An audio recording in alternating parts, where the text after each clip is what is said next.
এখন তো সব ঠিকই ছিল। আজকে আমি মারা গত হয়েছেন। আগের দিন হাতিবাগান গিয়েছিলাম, গার্লস স্ট্রিট। সেখান থেকে এক বন্ধু এই লেমন গ্রাস গাছটা দিয়েছে।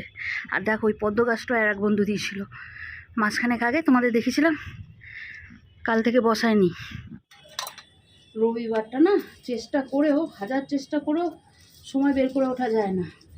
আজকে সকাল সকাল একটু উঠে পড়েছে, ওই না আগে এই গাছটা তোরেই সকাল সকাল উঠেছি যে গাছটাকে বসাতেই হবে ভীষণভাবে।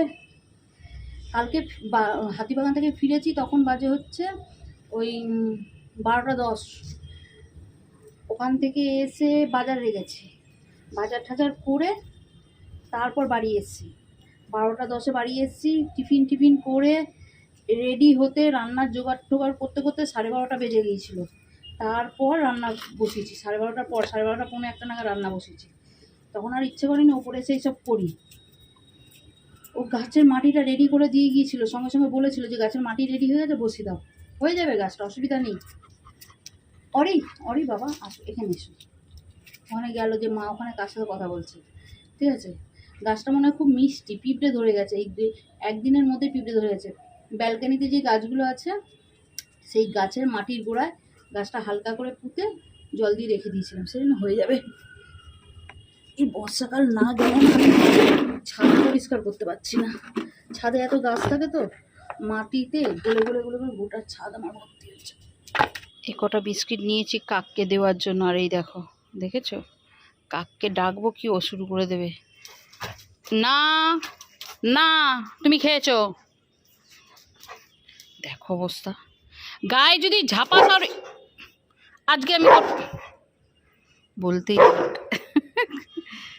মুখ খুলতেই আয় আয় আয় কা কা কা সব দিয়ে দিচ্ছি, তুই খুঁজে আর পাবি না খুঁজছে। এক্সট্রা জেরক্স করে এনে দিলে কি দিলে না, এগুলো কিন্তু আমার মাথা ব্যথা না। হ্যাঁ, তোমার ছেলেরা হারায়, তোমার ছেলেদেরকে বলো গরমটা আমাকে দেবে না, বুঝে রাখো তুমি তোমার পকেটে গরম, বেশি কথা বলে। চলো রান্নাঘরে কতদূর রান্না হলো তোমাদেরকে দেখাই। এখানে ডাল আমার ফুটে গেছে, মানে ফুটে গেছে কি হয়েই গেছে, ধরো লাইট দি সাইন করে নে তুই। এখানে হয়েছে লোটে মাছের ঝুড়ি ধনে পাতা দিয়ে। এখানে উচ্ছে ভাজা সালাডটা কেটে নিয়েছি, বাকি এখানে ফুটছে, পরে দেখাচ্ছি। এগুলো নিয়ে সিঁড়িতে রাখো, আমি ওপরে বসে বসে কাটবো। হ্যাঁ, লতিগুলো কালকে আনা হয়েছিল, কালকে এনেই তো আর সঙ্গে সঙ্গে কাটবো না, সেই জন্য কালকে বাজার থেকে আসার পর দুপুরে বৃষ্টিও হয়েছে, নাহলে একটু ছাদে দিয়ে রাখতাম। মানে কালকে জামা কাপড় ধুয়ে দিয়েছি, আর একটুখানি তো দুপুরবেলা একটু ঘুমোতেই হয়, সানডে সারা সপ্তাহ রেস্টটা নিতে হয়, নিতে গিয়েই পুরো ফেসে গেছি, ফ্রেশ জল ঢুকছে। আমি ছেলেদের ভাগ্যিস আমি প্যান্ট দুটোর কাছে নিই। হ্যাঁ, আরে ওনার কি সেই জন্যই টেবিলের উপর ছড়িয়ে রেখেছিলাম। টেবিলের উপর ছড়িয়ে রেখেছে, আর কি হবে। হ্যাঁ, তা কোথায় রাখবো? একটু ওগুলো যদি না জল শুকনো হয় কাটবো কি করে? যে কাটে সে বোঝে, হাত কেমন। আমার এখন আর কোনো সময় নেই। তোমরা পাতে খাবে গরম গরম, তোমাদের মিটে যাবে। ওইসব কাটতে সময় লাগে, খেতে তো খুব ভালো লাগে। খেতে তো ভালো লাগে। হ্যাঁ দিচ্ছি, চলো বাবা ওনাকে খেতে দিয়ে নিই। ছেলেদের এখনও আমি প্রায় 9টা তো 10টা অবধি সময় পাবো ছেলেদের জন্য গোছানোর। হ্যাঁ নাও ধরো,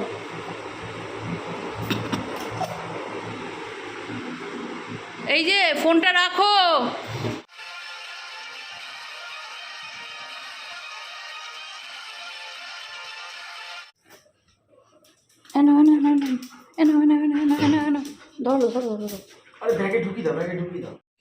সব স্কুল আর ডিউটি বেরিয়ে গেছে, আমি আমার টিফিন নিয়ে যাচ্ছি। কাল রাতে মোমো করেছিলাম, 6টা করে সবাই নিয়েছিলাম। আমি 3টে খেয়ে আর 3টে খেতে পারিনি। এখন সেই 3টে খেয়ে তেলেতে একটু টস করে ক্রিসপি মোমো করে নিয়ে এসেছি। আবার ঘর দর পরিষ্কার করতে হবে রে বাবা। সকালে জামা কাপড় মিলে এসেছি, মেঘলা হয়ে গেছে। আগে চলো জামা কাপড়গুলো আগে তুলি, তারপর খাবো। ঠান্ডা হোক ওটা। বেস্টি করে নিম পাতা দিয়ে পেস্ট করে রাখা হয়েছে। এইটা হবে হচ্ছে অরির গায়ে মাখানো। অরির গায়ে 2-একটা র্যাশ মতন দেখা যাচ্ছে। ওষুধ তো অবশ্যই দেব, কিন্তু তার আগে যদি প্রাকৃতিক জিনিস দিয়ে ছাড়ে। ওয়েট করো এখানে, ঠিক আছে? 10 মিনিট ওয়েট করো, আমি এক্ষুনি আসছি। বাবু নিম পাতা মেখেছে। আর না, গা ঝাড়ো, ভালো করে গা ঝাড়ো, আমি এক্ষুনি স্নান করাবো। চলো, এতক্ষণ তো সব ঠিকই ছিল। অরিকে স্নান টান করে অরির গা হাত পা শুকিয়ে দিয়েছি। আমি স্নান করে ভাবছি দুটো খেতে যাবো এবার, কিন্তু এসছে একটা খারাপ খবর। বর ফোন করে বলল যে আমাদেরই এক জানাশোনা দাদা বলি, ঠিক আছে, এক কাকু, তোমরা হয়তো আমার শর্ট ভিডিওগুলোতে দেখে থাকবে, কিছুদিন আগে আমি তার বাড়িতেও গিয়েছিলাম, যে সেই কাকু গত হয়েছেন। সেই জন্য চলো আজকের ভিডিওটা এই অবধি স্টপ করে দিই, কারণ এরপর ভিডিওটা কন্টিনিউ করার মতন আর মন মানসিকতা নেই। বর এসে গেছে, তোমরা পেছনে খচখচ আওয়াজ শুনতে পাচ্ছ, এসে গেছে। আমিও একটু রেডি হয়ে বেরোই। চলো, হ্যাঁ। ও, তোমাদেরকে আর একটা জিনিস দেখাবো বলে ছাদে এলাম, দাঁড়াও। এই গাছটা তো সকালবেলা বসাচ্ছিলাম, তোমাদেরকে দেখালাম। আর এই দেখো পদ্মা গাছে কুড়িয়ে এসছে, দেখতে পেয়েছো?